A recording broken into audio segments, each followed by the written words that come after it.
What is Mary's instinct, her response? I'm going to share what I've encountered.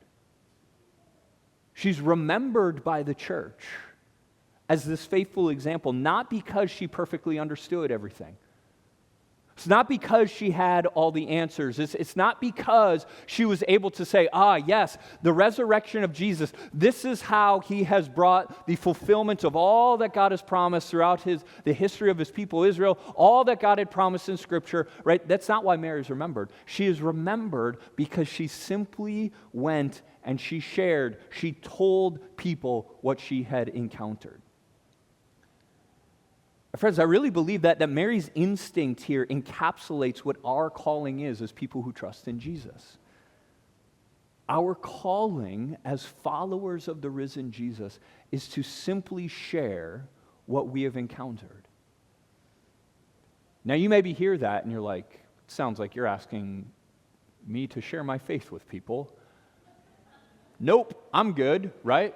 Like there's some people who might be like suited to do that, like or you pastors, right? You know a lot of things, right? You're really learned, you've studied this, like that's your job, not my job, right?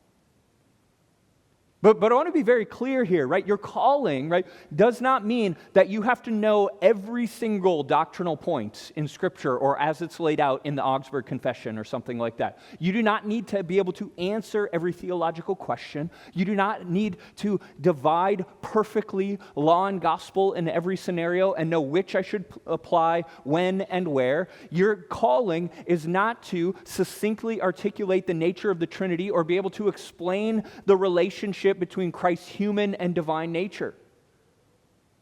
It's not your calling. You don't have to be able to do that. Like, that stuff is great. You know I love that stuff, right? You know I am about that stuff. But can I also be honest? Do you know what that stuff is? That stuff is information about Jesus. It's information about Jesus. And information about Jesus is good. Is important. It is a part of knowing about someone. But information about my wife is very different than knowing my wife. Are you with me, friends? Information about Jesus is very different than knowing Jesus. And our calling is not to be people who just go about in the world and share information about Jesus. Our calling, church, is to share with the world, to tell what we have encountered in Jesus.